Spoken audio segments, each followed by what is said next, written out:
Alors, pour rappel, Hero est une start-up industrielle qui développe des mobilités plus sûres et plus durables pour les trajets du quotidien. Donc, on parle souvent de 0 à 15 km, qui représente 75% des trajets quotidiens, donc ce qui représente déjà un potentiel de décarbonation énorme.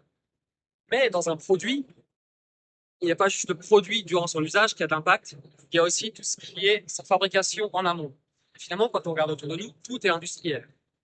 Qu'est-ce qu'on a voulu faire avec Hero? C'est déjà faire un produit vertueux.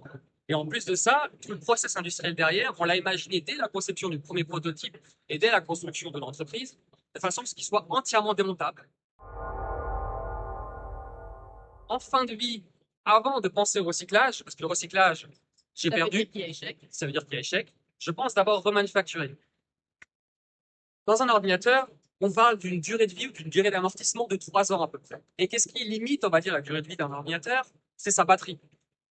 Donc, un autre composant, peut-être la carte mère de l'ordinateur, je dis une bêtise, pourrait avoir une durée de vie plus importante. Mais on jette l'ensemble du système parce que l'ordinateur aujourd'hui est collé et difficilement réparable, surtout les ordinateurs de nos jours. Chez Hero, on prend le total opposé, qui est un amortissement non plus du produit, mais un amortissement des composants du produit. Ça nécessite que l'on ne vende pas le produit, mais qu'on le loue et qu'on le garde à la location. Ce qui fait qu'on est capable ensuite comptablement d'amortir chaque composant. Chaque composant aura une durée de vie plus ou moins longue.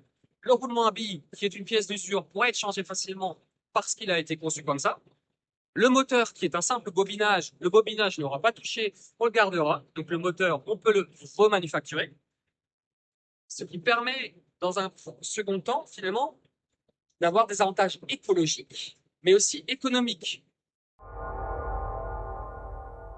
Nous allons, dans un premier temps, vendre nos véhicules et nous allons racheter les véhicules en fin d'utilisation pour pouvoir récupérer toutes les pièces à longue durée de vie, refabriquer des véhicules neufs, mais à moindre coût, écologiques et économiques, et les revendre de façon à avoir un impact environnemental et économique beaucoup plus petit. C'est ce qu'on appelle le remanufacturing.